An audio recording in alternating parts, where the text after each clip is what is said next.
Orang-orang banyak menyebut istilah kasyaf ya.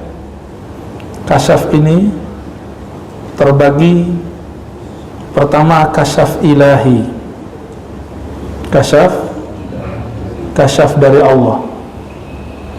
Ini pasti benar. Kalau wali Allah, para nabi nggak perlu sholat 2 rakaat, langsung masuk ke dalam ruhnya. Tapi orang-orang seperti kita ini perlu dulu mengkondisikan kolbu, sholat dulu 2 rakaat, baru mendapatkan isyarat itu. Maka ada kasyaf yang lain, kasyaf malaki, kasyaf dari malaikat. Ini dengan berkah zikir, nanti malaikat datang membisikkan. Tapi hati-hati ya, belum tentu malaikat. Siapa tahu sebelum syaitan, nafsi, baru syaitani. Kalau nafsi tinggal dicek. Bismillahirrahmanirrahim. Nur apabila masuk ke dalam kolbu, maka akan tersingkaplah pandangan kolbu. Itu kalau nur masuk ke dalam kolbu. Tersingkapnya kolbu bukan berarti dia akan melihat sosok, belum tentu. Atau belum tentu dia melihat cahaya, tapi dia merasa tenang. Coba lihat anak kecil, kalau lampu mati takut nggak? Maka anak kecil senang kalau lampunya hidup. Ciri-ciri nur sudah masuk ke dalam diri, ada perasaan tenang. Ya, an-nur lahul kasyaf. Ini dia, nur, cahaya. Apa itu cahaya? Sesuatu ciptaan Allah yang membuat engkau dapat melihat objek di sekitarmu. Itu disebut cahaya. Ada cahaya pagi ini, bisa dari lampu, bisa dari mana-mana ya.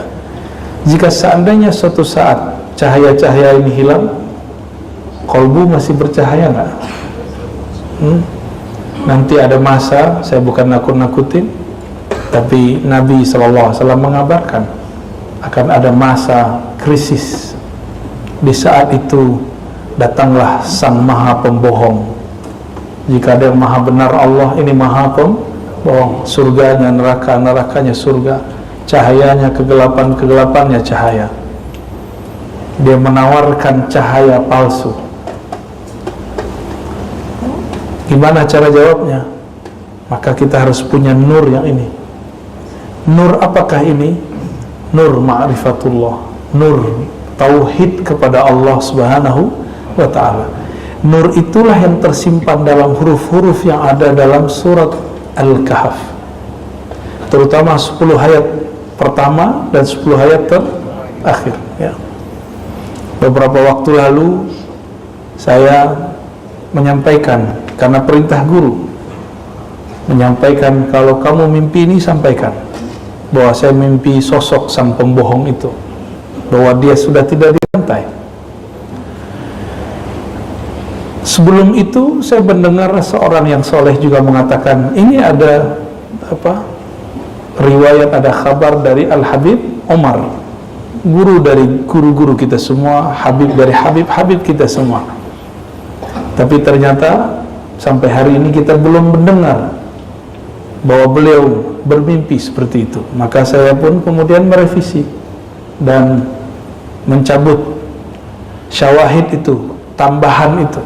Tapi mimpi saya tidak cabut, itu mimpi saya ya. Yang percaya silakan, yang nggak percaya nggak apa-apa. Ini kan cuma basyarat, intinya bukan di situ.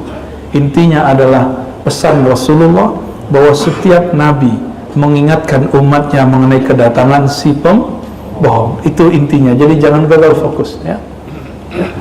Kalau salah saya sudah minta maaf ya. Masa nggak move on juga ya?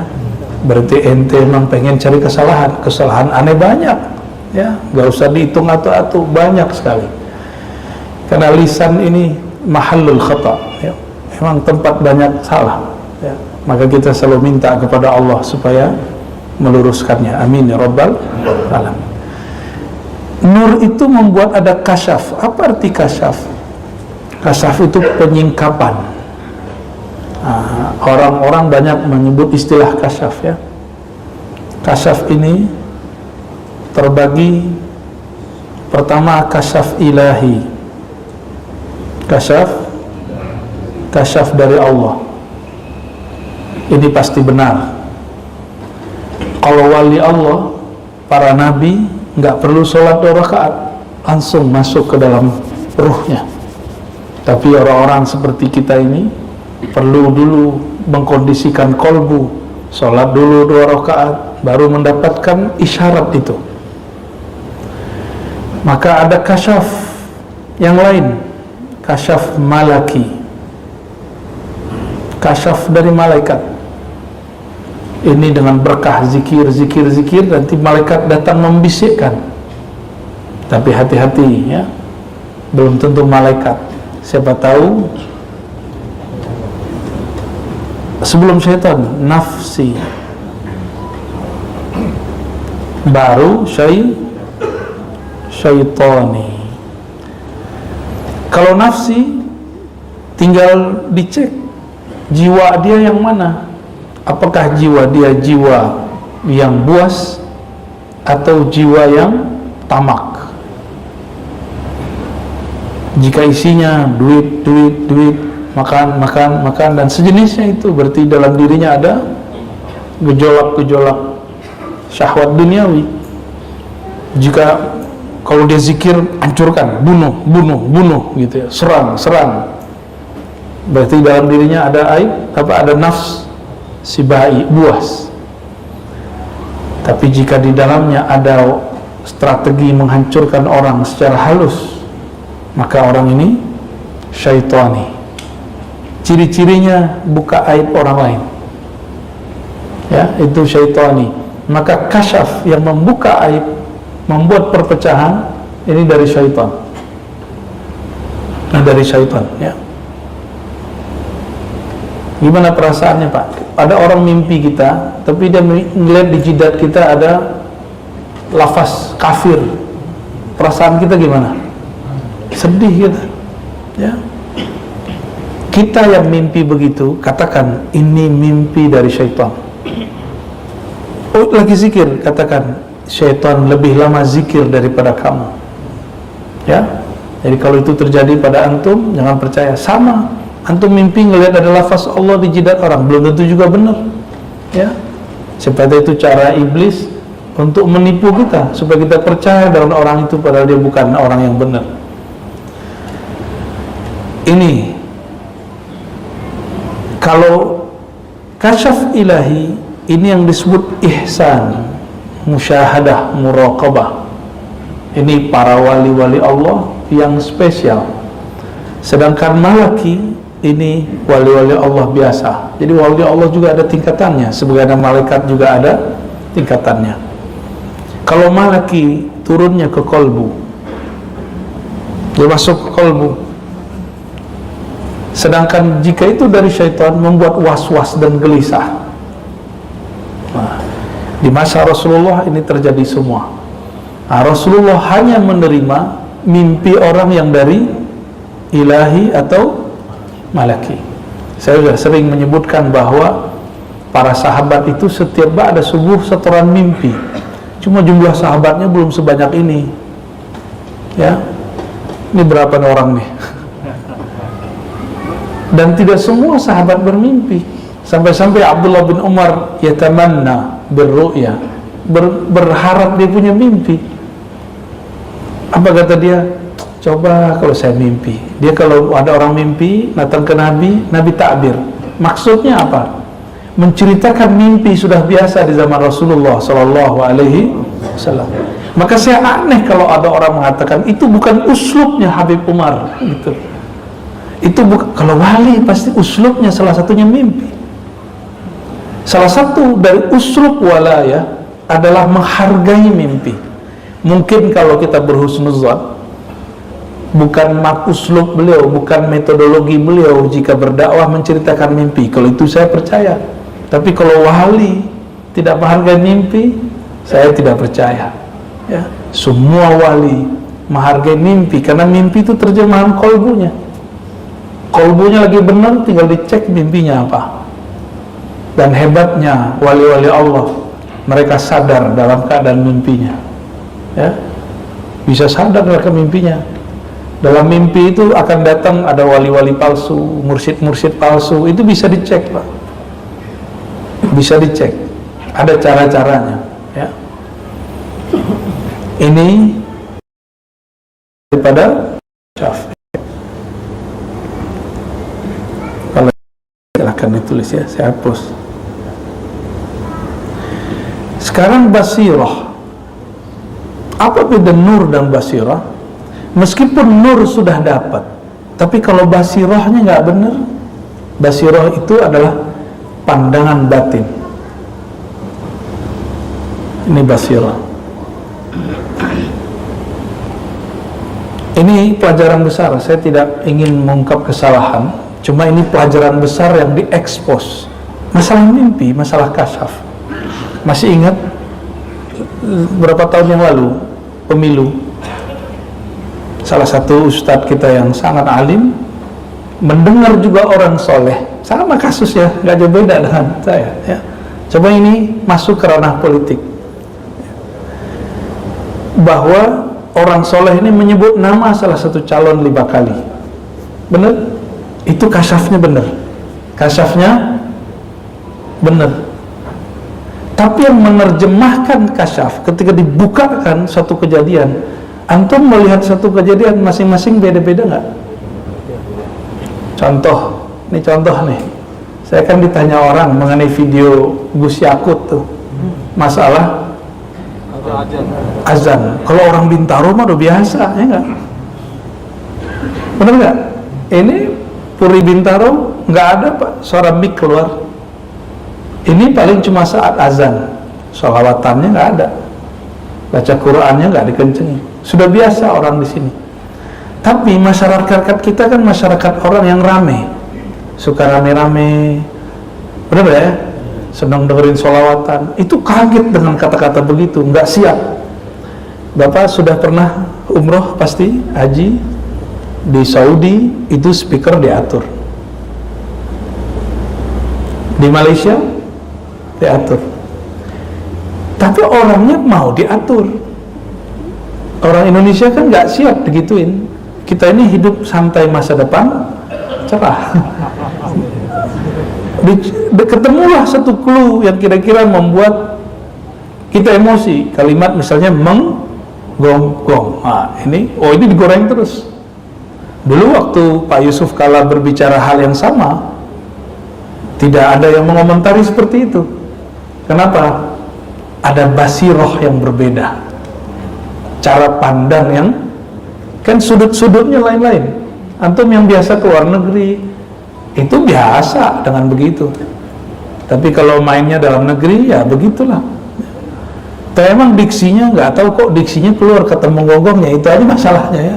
Semoga beliau juga merevisi itu. Kalau beliau kan orang panglima katanya di Banser kan. Biasanya orang-orang panglima itu mau sportif, insya ya. Nah, ini basirah, cara mandang berlain. Ketika dikabarkan mengenai nama calon 5 kali, saya langsung hati saya nolak, ini nggak benar, ini nggak benar. Saya nyoblos dia, tapi saya tidak yakin dia yang kepilih. Jadi saya nyoblos orang yang saya yakini nggak kepilih, Pak. Aneh kan? Basirah yang ngomong. Tapi kok saya coblos dia juga? Saya juga heran. Ya. Tapi batin ngomong, ini nggak benar. Bukan sekarang. Apakah nanti? Wallahu a'lam. Jadi kasyafnya benar, tapi basirah dalam memahami. Jadi basirah ini boleh kita artikan penerjemah daripada apa yang dilihat. Ini pelajaran semua bagi kita. Dan ini juga terjadi di zaman Rasulullah SAW. Nabi diturunkan ayat bahwa Makkah akan ditaklukkan. Nabi kira itu tahun ayat itu turun. Tahun berapa ayat itu turun? Tahun ke-6. Maka Nabi datang ke Hudaybiyah. Coba lihat ya, antum akan faham kenapa dalam bab politik selalu semuanya amburadul. Di zaman Rasulullah pun hampir begitu. Hudaybiyah ini satu bukit, ada lembahnya juga, sekitar 10 sampai 15 kilo lagi ke kota Makkah ya. Kota Makkah. Berarti dekat ya. 10 kilo berarti dari sini kemana? Ke Tanah Abang. Mau nyampe, kejauhan, Pondok Indah. Oke, dekat ya. Sini ke Pondok Indah. Ya, kita tinggal jogging nyampe setengah jam. Berarti kalau mereka teruskan perjalanan akan terjadi pertumpahan darah setengah jam lagi.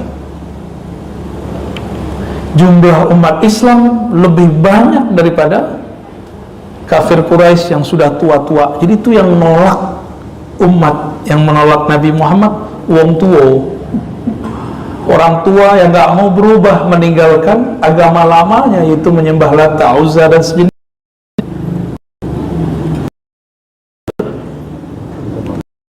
Turun tahun ke-6. Nabi kira itu tahun tersebut, tapi ternyata di ayatnya ada kalimat insya Allah. Ini level Nabi loh. Level Nabi masih dikunci dengan lafaz insya Allah. Kalian akan memasuki tanah haram pada tahun mereka ini insya Allah.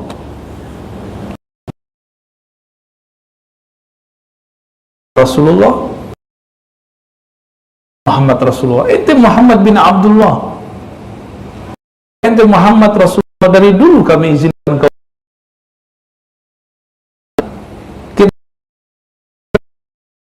perjanjiannya Nabi Sufyan, dua-duanya nanti jadi mu'alaf. Tahun ke-6 berhasil? Enggak. Sahabat udah bawa semua barang-barang penting yang mau dikirim ke saudaranya. Umar sudah bawa barang banyak, mau pulang kampung nih. Ketika Umar sudah sangat ingin sekali pulang kampung, ternyata dihalangi. Nabi SAW mengalah. Apa kata Umar? Ahakkun dinuna, agama kita benar gak nih? Rasulun anta, ente Rasul beneran apa Rasul palsu? Kira-kira kalau ngomong gitu gimana? Saya nih mimpin antum pergerakan, jadi imam misal, terus tiba-tiba kita ngalah dengan suatu kondisi, ada yang berdiri, ente imam beneran gak? PA ente gitu. Kata Pak Mirwan, mana ada imam begini, kita jumlah kita banyak, harus menang. Kira-kira begitu kalau dibahasakan. Pecah itu. Kelompok sahabat kemudian goyang. Tiba-tiba Rasulullah diam aja ya. Rasulullah diam aja. Karena wahyu tidak ada isyarat baru. Turunlah Abu Bakar As-Siddiq, karena Abu Bakar dapat ilham ilahi. Suruh dia melihat bisa berhasil, mana yang sahabat aja diuji, masa ente nggak diuji ya? Nggak ada orang nggak diuji. Sampai mati kita bakal diuji. Hidup ini ujian semua. Pilihannya ujian kita lolos atau kita diuji kita nggak lolos. Abu Bakar menegur, hei Umar, bukankah engkau membaca ayat ini? Di dalamnya ada lafaz insya. Umar mengatakan, seakan-akan aku belum pernah mendengarnya. Berarti ini ada dua manhaj. Umar sebelum diingatkan Abu Bakar memahami orang benar harus menang, gitu kan? Tapi ternyata orang benar mesti menang tidak langsung saat itu juga, bisa diundur kemenangannya. Ini yang benar ya. Jadi kita nggak boleh berjihad itu pakai nafsu, pakai emosi. Berjihad harus dengan ruh. Ruh itu tidak ada emosi di dalamnya, yang ada cuma semangat. Semangat yang bukan membabi buta. Nah ini terjadi. Abu Bakar waktu itu punya basirah. Rasulullah punya basirah. Basirah Rasulullah apa? Ngalah. Basirah Rasulullah mengalah. Basirah Abu Bakar meluruskan Umar. Berat ya tuh. Itu salah satu masa terberat Rasulullah Sallallahu Alaihi Wasallam. Jadi ini selevel Nabi, ring satunya pecah. Dan antum kalau umur panjang, saya umur panjang. Nanti kalau kita ditakdirkan berjuang bersama imam akhir zaman, seandainya kan wallahu a'lam, nanti atau bahkan menyaksikan ring satunya berdebat seperti ini. Kalau mereka tidak ahlul kasyaf, dan yang kedua tidak ahlul basirah, bagaimana cara lahul hukmu, bagaimana nanti akan memutuskan kasyafnya? Umar ahli kasyaf, Abu Bakar ahli kasyaf. Di antara mereka mana yang paling kuat basirahnya? Basirah Abu Bakar. Jadi tidak semua ahli kasyaf itu benar cara terjemahannya. Ini kita ingatkan jauh-jauh hari, karena nanti politik ke depan mungkin nanti akan melibatkan orang-orang itu lagi, melibatkan ahli-ahli kasyaf. Siapa tahu nanti ahli kasyafnya nambah, ya kan? Bikin rumit nanti masalahnya.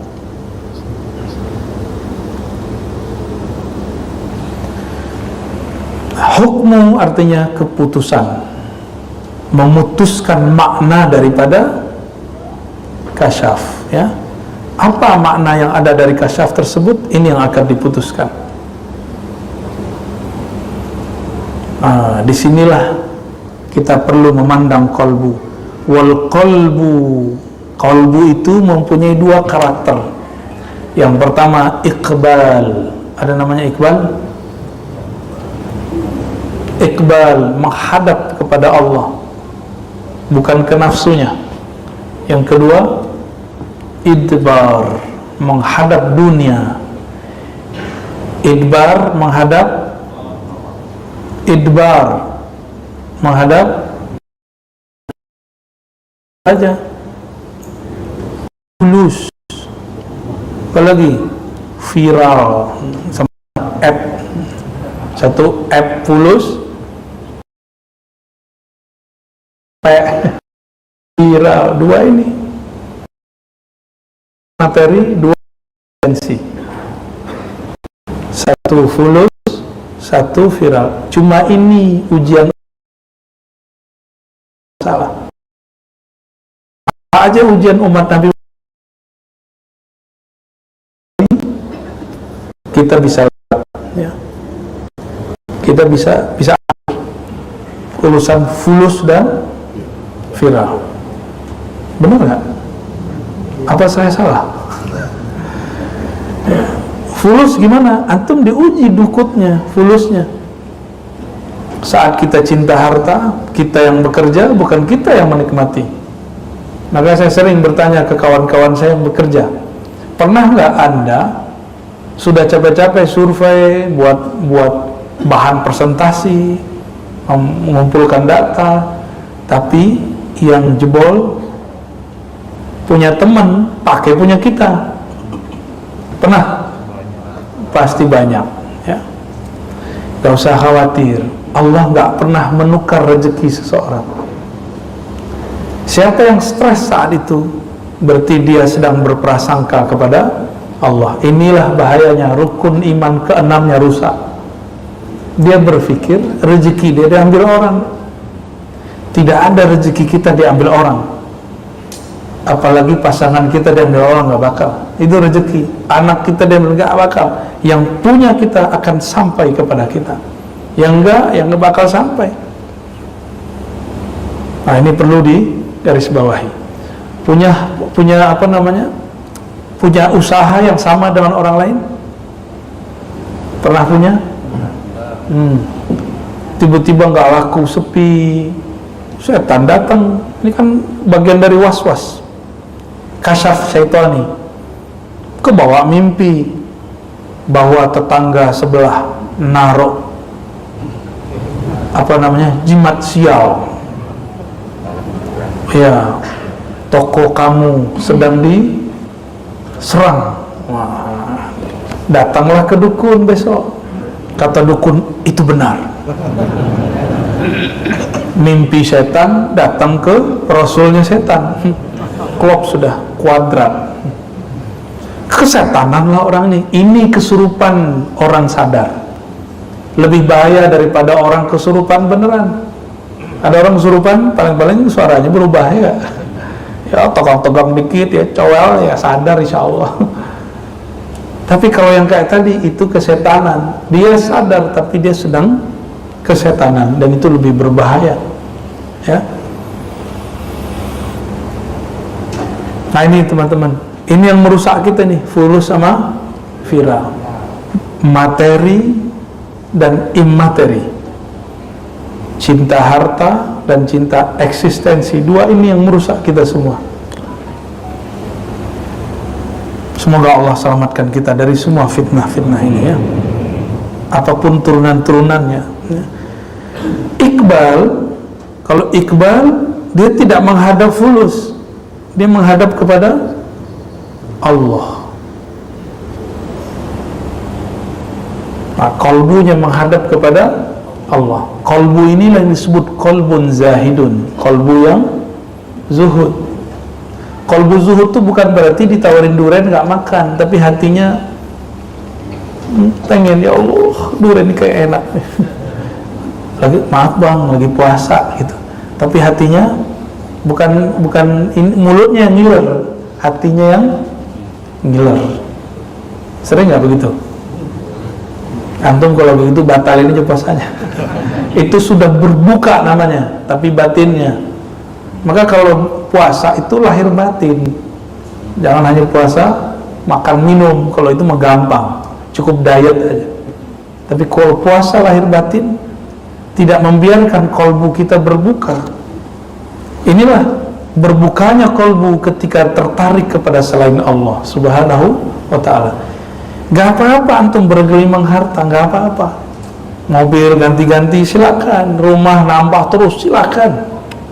Ada lagi menikah terus silakan. Yang penting kolbunya ma'allah, bersama. Bisa begitu? Ya bisa. Sebagaimana sebaliknya, ada orang yang gak nikah-nikah tapi pikirannya jorong terus. Ada orang yang miskin tapi dalam hatinya pulus. Ada kan? Ada yang gak terkenal pengen viral mulu. Banyak kan begitu? Banyak. Tuh yang depan saya banyak banget. Cirinya gampang. Antum posting suatu, seneng gak kalau di like orang? Senang, berarti ada bakat hubul viral, cinta viral. Tapi itu normal ya. Namun kita dituntut di atas normal, gitu. Jadi jangan hanya menjadi manusia biasa, jadilah manusia yang di atas kebiasaan. Biasanya jam segini kita tidur, ayo kita bangun, gitu. Enakan tidur ya jam segini? Ya. Alhamdulillah, ini tandanya nurnya sedang aktif. Alhamdulillah. Kalau nggak ada nur dalam kolbu antum, mana mungkin bisa bangun ya. Tapi jangan seneng dulu. Basirohnya hidup nggak ya. Kalau basiroh hidup, kita itu happy, memahami sesuatu selalu positif. Ini ciri-ciri orang punya basiroh. Maka saya tidak takjub dengan orang yang melihat alam gaib. Saya takjub jika dia bijak memahami apapun yang gaib. Ini yang mahal ya. Saya punya guru, dia ngobatin penyakit hati dan orang gila. Waktu saya minta izin mau ke Jakarta dulu tahun 2000 berapa itu ya, 2004 atau 2005. Tiba-tiba ada pasien datang, tapi ini bukan pasien gila, pasien yang dia mengatakan, di sana guru dipanggil Buya ya. Buya, saya melihat dalam mimpi saya tetangga sebelah naruh semacam sihir di rumah, makanya kami sakit-sakitan sekeluarga.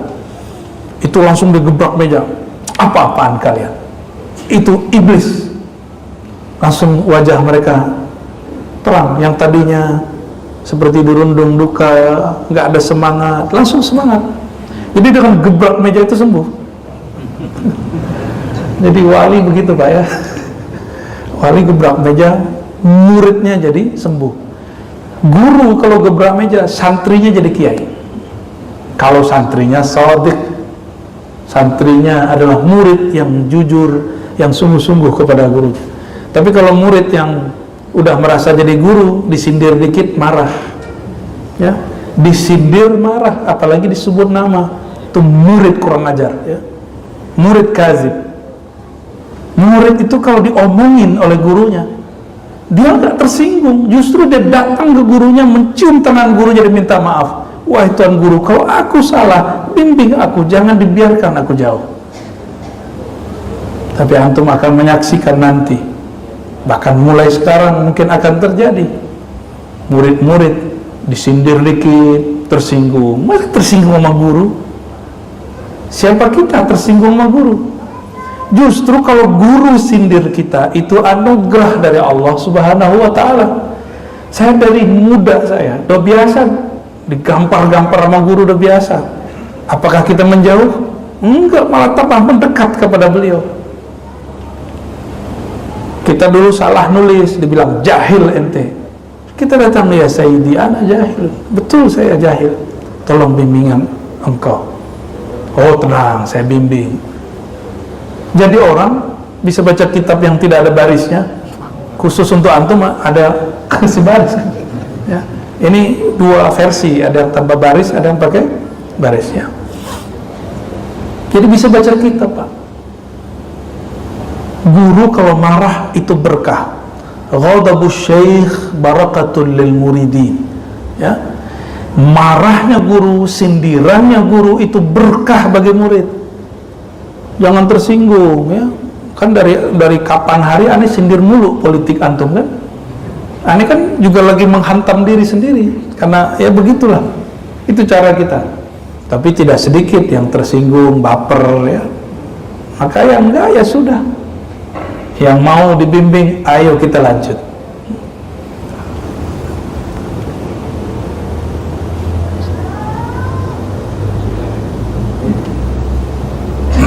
Kita masuk ke hikmah yang ke-58, ya.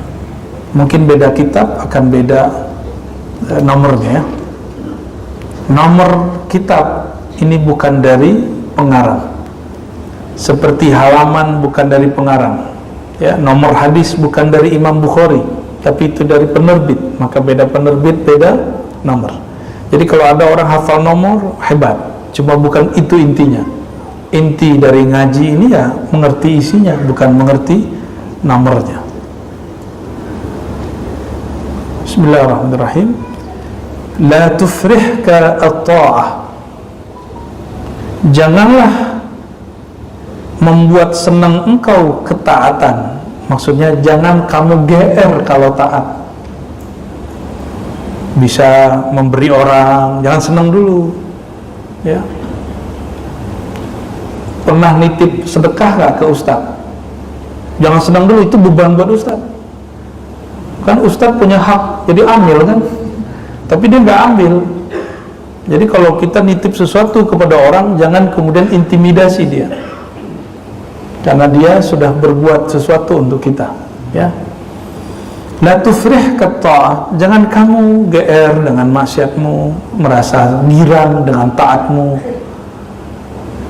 Tadi saya sebut ada nur di hati antum, kan senang kan, farhan kan, senang. Tapi jangan senang dulu, jangan senang karena itu kita yang bangun, kita yang duduk.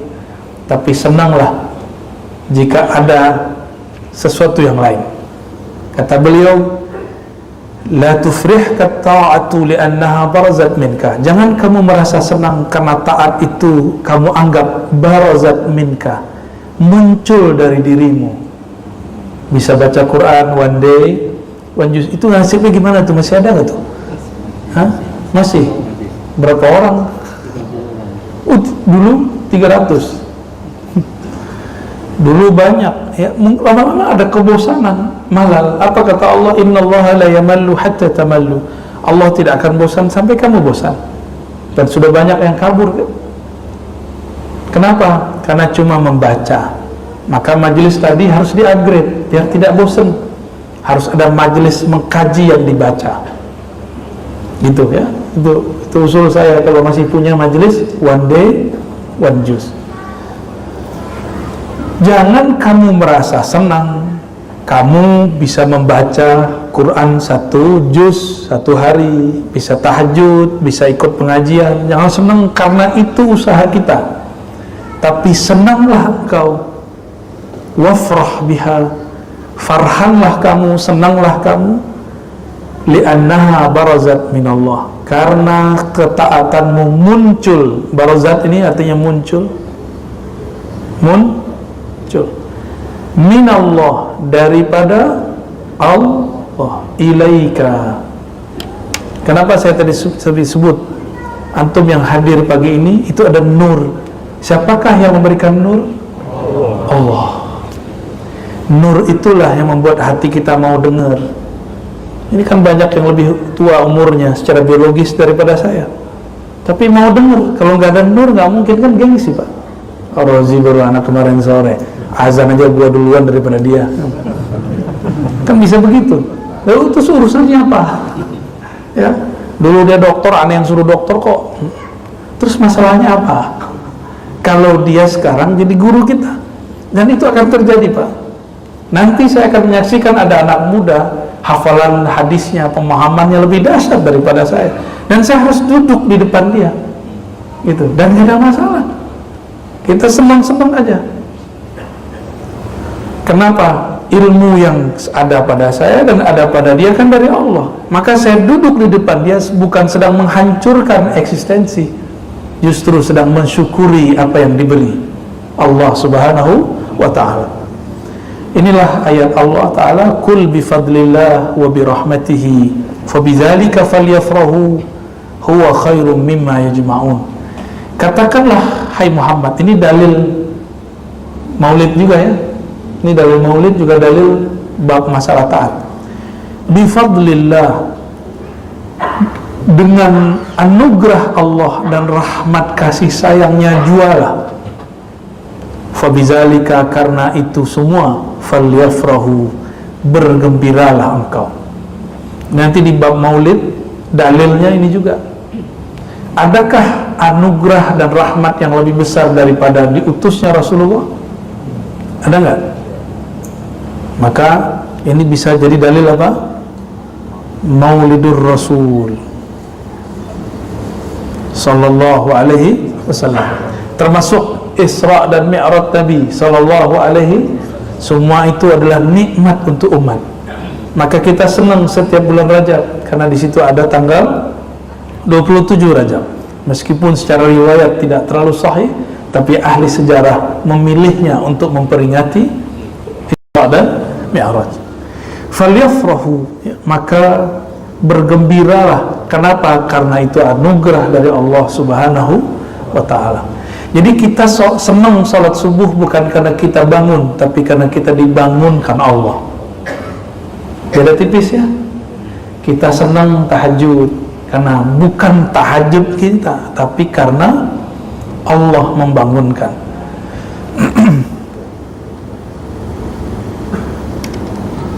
Gimana? Masih lanjut?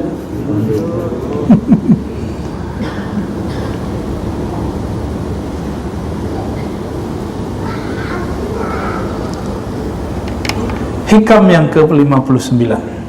Bismillahirrahmanirrahim. Qala qata'as sahu wal wasiluna ilaihi an ru'yati a'malihim wa syuhudi ahwalihim. Ini langsung saya kasih clue-nya ya. Ada dua jenis hamba, ada dua jenis murid, dua jenis hamba yang datang kepada Allah. Pertama, sa'ir. Sa'ir ini bahasa Arabnya, bahasa lainnya murid. Apa arti murid? Orang yang berkehendak menuju Allah. Apa arti murid? Sudah jadi bahasa Indonesia, tapi dalam bahasa Indonesia murid orang yang berkehendak ilmu. Benar ya? Dan yang kedua, wasilin. Wasilinnya orang yang sudah sampai kepada kesadaran ilmu Allah, disebut dengan murad. Apa arti murad? Orang yang telah disampaikan kepada kesadaran Allah subhanahu wa ta'ala. Murid ini dia yang merasa dirinya yang beramal. Kalau murad, dia merasa amalnya anugerah dari Allah subhanahu wa ta'ala. Maka lafaznya qata'as sa'irin lahu wal wasilin, atau qat'us sa'irin wal wasilin, ya, an ru'yati a'malihim. Murid dan murad sama-sama menempuh jalan beramal, sama-sama beramal, tapi ada perbedaan mereka saat melihat amal dan ahwal. Dia beramal, dia merasa ini amal dia yang berbuat atau apa, ini yang berbeda. Ammas sairun, adapun murid-murid, karena mereka lam yatahaqqaqu, belum menerapkan as-sidqa ma'allah, kesungguhan hakiki bersama Allah, maka mereka merasa merekalah yang berilmu, merekalah yang beramal, merekalah yang zikir. Nanti ngomong, saya sudah zikir kok masih kena COVID, saya sudah doa, saya sudah sedekah haji umroh, kok masih kena ujian seperti ini. Itu orang-orang begini kegeeran, ya. Dia ngerasa dia yang beramal. Emang kalau tidak beramal berhak dapat bala? Tega banget ente, ya. Jadi orang kalau nggak sholat, nggak sedekah, dia pantas dapat musibah. Emang begitu? Itu kan terlalu tega. Inilah yang diistighfarkan oleh Imam Sari Sakti, yang saya ceritakan juga di sini ketika Risalah Al-Qusyairiyah. Beliau punya toko di pasar, karena beliau ini wali Allah. Di tokonya ada malaikat-malaikat penjaga. Jadi apa dia dijaga Allah? Bukan hanya murid yang dijaga Allah, tapi aset dia dijaga oleh Allah. Ini Imam Sari Sakti. Imam Sari As-Sakti dikabarkan oleh muridnya. Dulu kan belum ada berita, ya, belum ada YouTube, belum ada TV, ya, belum. Jadi ada, kalau ada apa namanya ini kebakaran segala macam itu gak ada yang ngabarin kecuali manual. Datanglah muridnya terburu-buru mengatakan, wahai tuan Syekh, semua toko terbakar kecuali toko ente. Kata dia, alhamdulillah, emang gua wali. Dalam hatinya. Itu perasaan benar nggak tuh? Tapi secara zahir benar, ya, kita semua orang kena, kita enggak. Kita baca apa? Waktu zaman banjir di Jakarta, teman saya bilang, alhamdulillah semua rumah banjir kecuali rumah saya di komplek. Tega bener tuh dia ngomong alhamdulillah. Tapi secara zahir kita baca alhamdulillah, ya. Secara zahir nggak ada salah.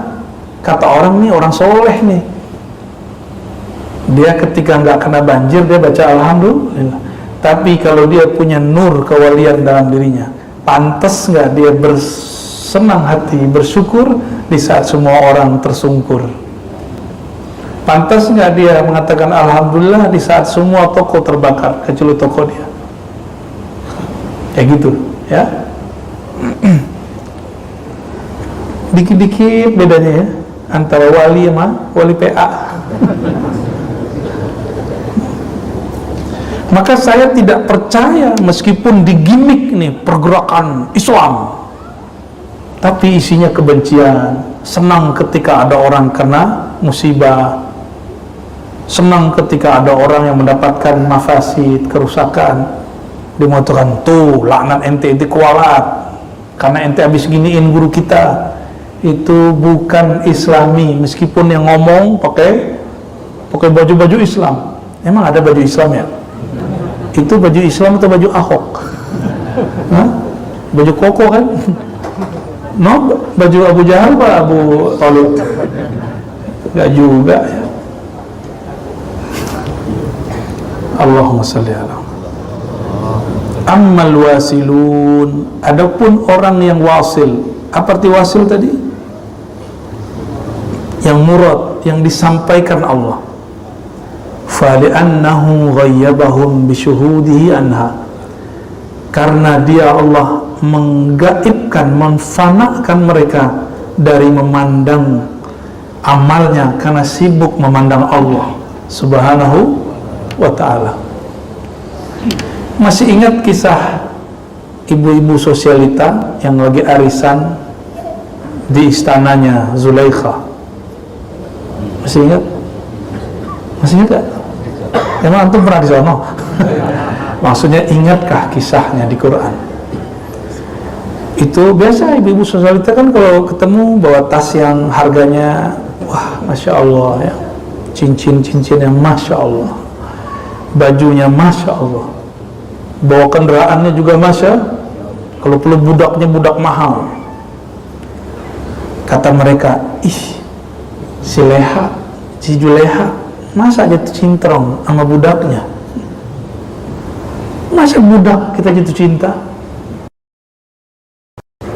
Zulekha dengar, kalau tahu aku ini sudah termasuk kuat menahan. Jadi Zulekha itu sudah sangat kuat dirinya menahan syahwatnya. Ini yang orang nggak pernah bayangkan.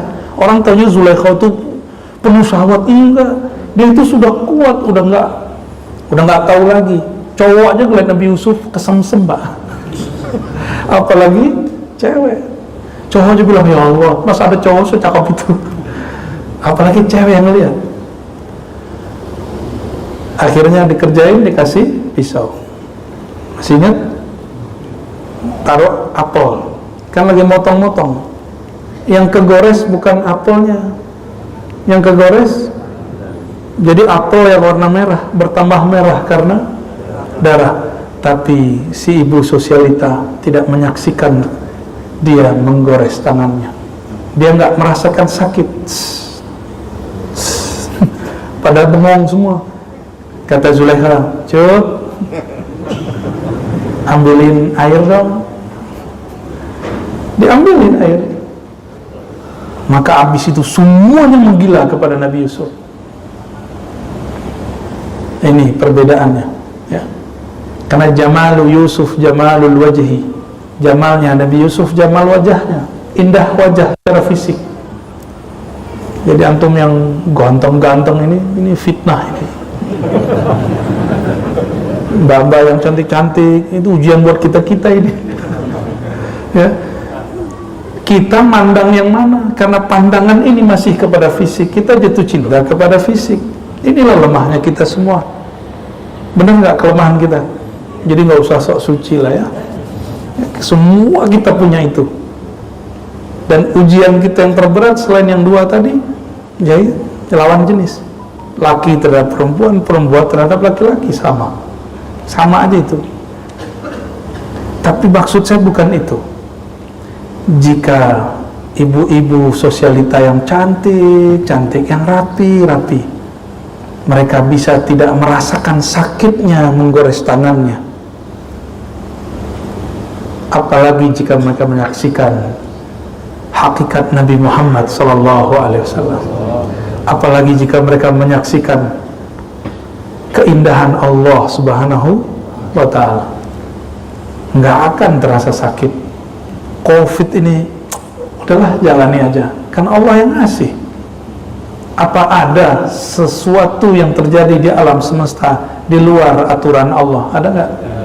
Berarti Allah yang atur nggak nih? Walaupun zahirnya mereka ya nggak tahu siapa mereka. Anda juga nggak tahu. Itu bukan urusan presiden, Pak. Itu semua negara kena. Dan ini satu-satunya virus di sejarah alam semesta yang bisa menggegerkan semua dunia. Jadi jangan main-main lagi. Ini sudah global semua. Kok masih aja ngomong kiamat masih panjang. Dajjal belum keluar. Nabi ngatin Dajjal sudah keluar. Kita kok masih main-main aja. Di zaman ini Rasulullah SAW mengatakan, ya, antum bisa bayangkan, semua Nabi mengingatkan, hatta Nabi Muhammad mengingatkan, tapi Dajjalnya nggak keluar untuk mereka, keluarnya untuk kita. Nggak mungkin Allah tidak memberikan bekal mesti bekalnya lebih berat dan lebih dalam daripada bekal-bekal umat terdahulu. Maka Rasulullah SAW memberikan bekal syariat kepada sahabat supaya diturunkan kepada umat. Syariat ini di dalamnya ada tauhid, di dalamnya ada fikih, supaya ini menjadi wadah penguat energi kita, namanya ihsan, ma'rifatullah subhanahu wa ta'ala, supaya nanti antum gak seperti Hawariyun ya, yang menjadi kesepian karena teman-teman Hawariyun semuanya menuhankan Isa. Jadi mereka gak kuat tauhidnya, yang dilihat Nabi Isa, maka mereka menyembah Nabi Isa. Diangkatlah Nabi Isa jadi Tuhan setelah 300 tahun dia wafat, tahun 324 ya. Itu terjadi.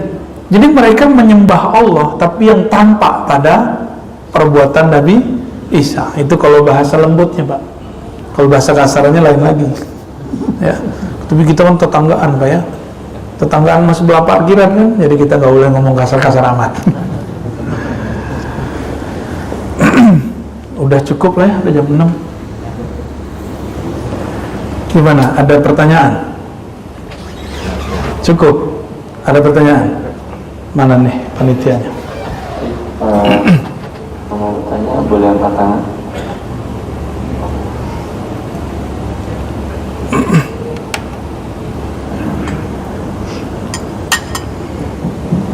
Assalamualaikum warahmatullahi wabarakatuh. Sebelumnya mohon maaf Buya, izin saya bertanya dan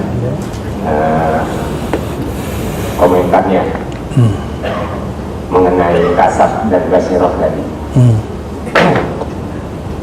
Pada satu ketika saya diperlihatkan diri saya sendiri, Buya, perlihatkan sholat, saya keluar gitu, nggak tahu lah nanti Buya bisa terjemahin. Lalu saya diperlihatkan pikiran saya, diperlihatkan kalbu saya yang semeraut banget gitu, nggak karuan. Nah, tapi itu jangka waktunya nggak begitu lama. Lalu saya sadar, dan saat itu saya ya sulit untuk menerjemahkan. Tapi yang jelas ya kekotoran diri saya sih yang saya tangkap, kotoran pikiran saya dan kalbu saya. Demikian. Assalamualaikum warahmatullahi wabarakatuh. Assalamualaikum warahmatullahi wabarakatuh. Itu turunan dari ayat wa fi anfusikum afala tubsirun, surat Zariyat. Di dalam dirimu apakah engkau tidak memandang? Maka Allah kasihlah pandangan visualisasi. Dan tidak semua orang kayak Bapak ini. Jadi ada orang yang imajinasi gambar, ada yang cuma warna, ada yang cuma rasa, ada yang cuma suara. Kebetulan Bapak dapat visual gambar. Nah, dalam hal ini, jadi kasyaf itu ada yang melihat, matanya pejam tapi dia melihat. Ada yang mendengar suara, itu Nabi Musa. Ada yang cuma merasa. Ada yang lengkap, melihat, merasa, mendengar. Itulah Nabi Muhammad sallallahu alaihi wasallam. Sayyidina Umar mendengar. Jadi sebenarnya dulu ada calon selain Umar, tapi dia murtad. Jadi dia juga mendengar apa yang lagi dengar. Apa kata dia? Kalau gitu doang mah gampang jadi nabi. Jadi orang-orang yang kemampuan kasyafnya tinggi belum tentu selamat. Nih hati-hati. Orang yang bisa berselancar di alam gaib belum tentu dia selamat. Siapa tahu dia jumawa, dia ngerasa dirinya lebih sakti. Itu kan tipuan-tipuan aja. Kita punya guru kita bilang, doain saya nak, burain pakai air. Antum ketipu di situ, terus ngerasa sakti. Antum nanti punya guru bilang, oh kalau ruqyah sama dia aja, jangan sama saya, dia lebih keren. Guru ngomong begitu, itu ujian. Antum nanti merasa lebih sakti nggak dari guru? Oh kalau nanya begitu-gitu nama dia aja nih, baca kitabnya bagus, dia lebih banyak baca kitab daripada saya. itu kan ngetes aja, ngerasa jumawa nggak, ngerasa pinter nggak di hadapan guru. Tinggal cek aja sebulan 2 bulan masih semajelis nggak sama gurunya. Ya, ngeceknya gitu Pak. Dan itu perintah. Jadi guru kalau begitu diperintah, ilham di kolbunya. Ini murid harus dicek. Ya, linabluwakum ayyukum ahsanu amala. Dia benar nggak dia berguru kepadamu? Dia murid yang sungguh-sungguh atau murid palsu? Itu saya mengalami itu Pak. Ya. Saya mengalami itu dan disuruh begitu, digituin juga sama. Sampai mati nanti kita digituin. Ya, gara ente nih, ente yang bikin kita rame. Kita dipuji-puji karena kamu majelis kita rame. Oh, itu kan gawat itu kalau saya merasa iya karena gua nih rame. Terbersit saja sedikit iya karena saya lewat. Gak lolos sudah. Ya, nanti jumawa, ya, merasa diri sesuatu. Itulah yang membahayakan diri, yang disebut i'jabul mar'i binafsih. Salasu muhlikat, kata Nabi SAW. Ada 3 yang menghancurkan manusia. Dan yang paling bahaya, i'jabul mar'i binafsih. Kagumnya seorang kepada dirinya. Hati-hati ya. Kata pengurus masjid, misalnya bukan di sini. Karena gue yang urus nih, ya rame. Karena gue yang urus nih, beres semua. Ada perasaan itu muncul, padahal udah mantan. Kalau bukan karena saya nih, masjid nggak jadi. Nah, udah lewat santum tuh. Ya, seharusnya udah ditulis namanya di surga, hilang namanya. Hilang namanya. Jadi surga itu seringan lidah berkata. Wallahu a'lam bis-shawab. Ya, lanjut. Assalamualaikum warahmatullahi wabarakatuh. Assalamualaikum. Ya, silakan. Ibu yang menyatakan bahwa ketika banjir rumah beliau saja tidak banjir. Kemudian dia mengucapkan alhamdulillah dan beliau bilang wah kurang ajar lebih senang melihat orang lain menderita. Sebaiknya menyikapinya seperti apa ya? Baik, bagus. Assalamualaikum. Kalau manusia biasa itu normal dia ngomong alhamdulillah. Ini yang ngomongkan mursyid, namanya Imam Syaril Sakti, seorang yang terkenal jadi wali dan gurunya para wali. Beliau ini punya murid namanya Imam Junaid Al-Baghdadi. Sering dengar? Masa gurunya Junaid begini? Ya. Lalu gimana caranya? Sebelum mengetahui caranya, kita lihat apa yang terjadi pada Imam Syaril Sakti. Kata beliau, inni astaghfirullah tabaraka wa ta'ala 30 sanah min qawli alhamdulillah. Aku minta ampun kepada Allah 30 tahun lebih karena aku dulu salah menempatkan alhamdulillah. Jadi zikir itu mirip dengan kayak komposisi bangunan, nggak boleh salah pasang. Dia masangnya harus benar. Alhamdulillah itu di saat apa? Di saat kita bersyukur, senang hati bersama. Masa ada pewaris Rasulullah dia bahagia di saat umat tidak bahagia? Jadi yang harusnya dilakukan, dia mengatakan inna lillahi wa inna ilaihi rajiun. Lalu dia datang ke tokonya, dibagi-bagikan semua yang bisa dibagikan. Itu seharusnya. Maka Imam Syarri kalau ingat dia malu, ya Allah, malu. Ini yang disebut dalam ungkapan ulama-ulama ahlu ma'rifat. Apa kata mereka? Antum pasti pernah dengar kalimat ini. Amal soleh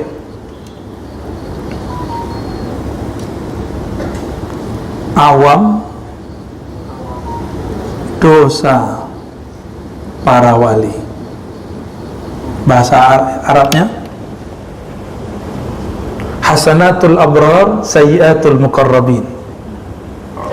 Itu amal soleh menurut orang awam, tapi dosa menurut para wali. Ya, benar nggak tuh? kayaknya soleh, bener nggak baca alhamdulillah?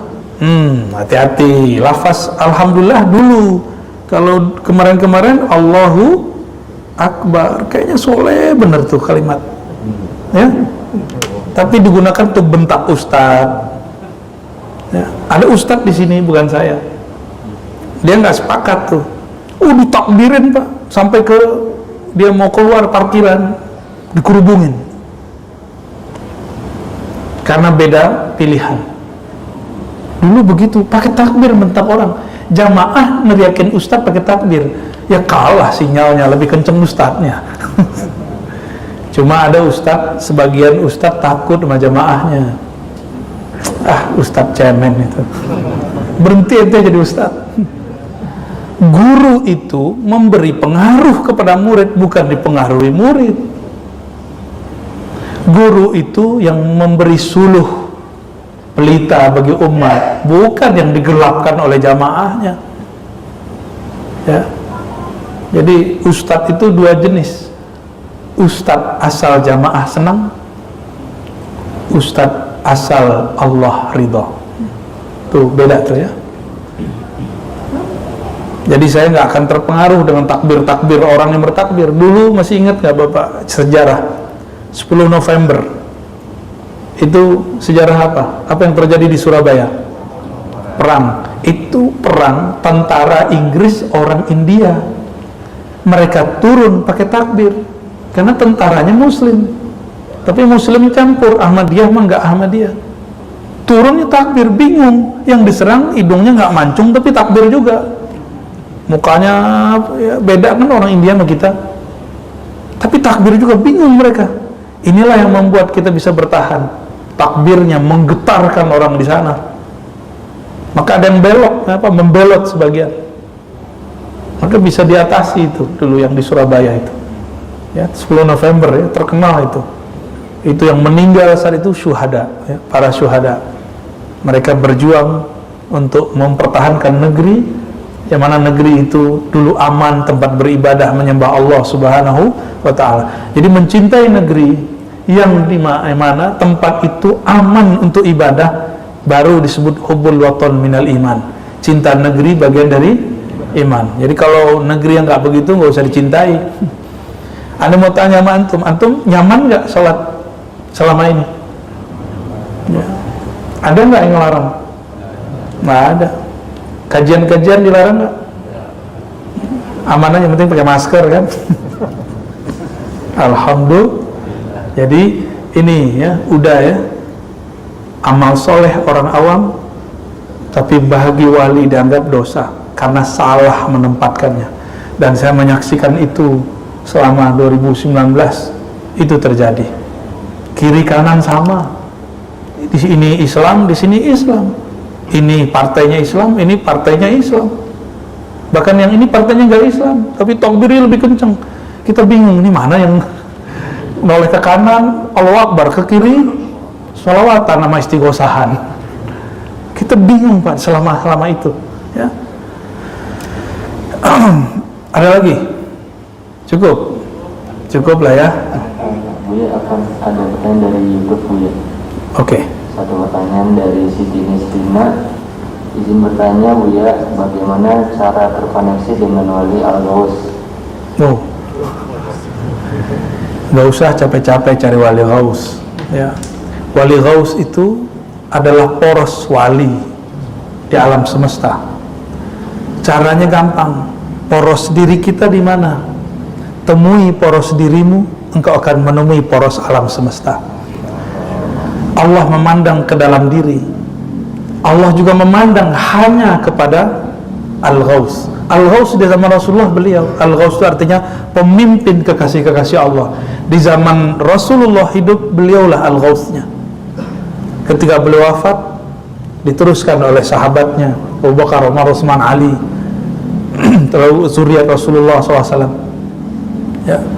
Ada yang zuriat ruhani, ada yang zuriat secara nasabi, nasabnya zuriat Nabi. Ada yang enggak, dia bukan zuriat Nabi, tapi rohaninya selalu memandang Allah. Al-Ghaus itu kolbunya detik per detik memandang dengan Allah. Dan itu bukan saya, ya. Kalau saya Al-Gosong, bukan saya. Jadi Al-Ghaus, wali Allah yang Allah turunkan rahmat di kolbunya, itu artinya Ghaus. Karena Allah selalu mandang kolbunya. Selama orang ini hidup di dunia, dunia masih ada. Jadi kapan dunia kiamat kalau sudah tidak ada kekasihnya yang dia memandang dengan Allah Subhanahu wa ta'ala. Inilah makna wa ma khalaqtul jinna wal insa illa liya'budun. Alam semesta, jin, manusia, langit, bumi itu cuma diciptakan untuk menyembahnya, memandangnya. Ihsan, engkau beribadah seakan memandangnya. Jika orang ini sudah nggak ada, tunggu waktu hancur. Jadi nggak usah khawatir, ya. Temuilah, lihatlah, pandanglah poros dirimu, maka engkau akan menemui poros alam semesta. Insya, semoga Allah memberkahi kita semua. Astaghfirullahaladzim, astaghfirullahaladzim. Allahumma rahmanir rahim, ya karim, ya azim, ya alim, ya alim, ya ghaffar. Ya Allah yang maha mengetahui, yang maha khabir, yang maha mengerti semua dosa-dosa kami. Ya Allah, kami menutupi semua dosa kami dengan kesolehan-kesolehan palsu. Ampunkan dosa kepalsuan ini ya Allah. Ya Allah, di mata kami banyak dosa, di telinga kami banyak dosa, di lisan kami apalagi ya Allah. Sekarang di zaman ini jari-jari kami pun ikut banyak berdosa. Allahumma ya Allah, meskipun dosa kami menggunung, menjulang sampai ke langit-Mu, tapi rahmat-Mu lebih luas, bahkan seluas arasy-Mu. Maka dengan keluasan rahmat kasih sayang-Mu ya Allah, tutuplah semua aib kami. Tutuplah aib kami di hadapan-Mu ya Allah. Jangan pandang kami sebagai hamba yang bermaksiat ya Allah. Allahumma ja'al sayyiatina sayyiat man ahbabta. Ya Allah, jika kami terjebak maksiat, jangan kami dianggap orang yang durhaka ya Allah. Jika kami tersesat, jangan biarkan kami tersesat ya Allah. Tarik kami ke jalan Engkau ya Allah. Paksa kami kembali ke jalan-Mu ya Allah. Allah marzuqnal iqbal fi qulubina. Ya Allah, berikan kami iqbal, menghadap hanya kepada Engkau di dalam kalbu kami. Ya Allah, jadikan kalbu ini mentalak dunia sebanyak-banyaknya, sehingga dia tidak memandang lagi kepada dunia. Ya Allah, jika Engkau izinkan kami berjuang, berjihad di akhir zaman, takdirkan kami membersamai kekasih-Mu Al-Imam Al-Mahdi. Selamatkan kami dari fitnatul Dajjal. Selamatkan kami dari sosok yang berbohong atas nama-Mu, yang berbohong atas nama Nabi-Mu, yang datang membawa siksaan kepada kami. Ya Allah, jangan sampai kesengsaraan yang dia datangkan itu membuat kami lupa kepada Engkau. Allahumma ya Allah ya Rahman ya Rahim ya Azim. Nabi-Mu mengabarkan kami masuk surga bukan karena amal kami, tapi karena kasih sayang Engkau kepada kami. Maka dengan kasih sayang-Mu itu ya Allah, siapapun yang hadir pagi ini ya Allah, pandanglah kami dengan kasih sayang-Mu. Pandanglah kami dengan pandangan ridha-Mu. Izinkan kami mencium bau surga-Mu. Izinkan kami memandang-Mu, memandang Rasul-Mu di sorga Firdaus yang sangat kami rindu. Ajirna minan nar ya Allah. Ajirna minan nar ya Allah. Ajirna minan nar ya Allah. Bebaskan kami ini ya Allah dari siksa-Mu, dari kemurkaan-Mu, dari neraka-Mu. Allahumma ya Allah, jika Engkau ingin menyiksa kami, kami pantas disiksa. Kami banyak dosa dan pantas Engkau buang. Tapi ya Allah, jika Engkau merahmati kami, Engkau lebih pantas merahmati kami. Rahmat-Mu lebih luas dari kemurkaan-Mu. Farhamna jami'an.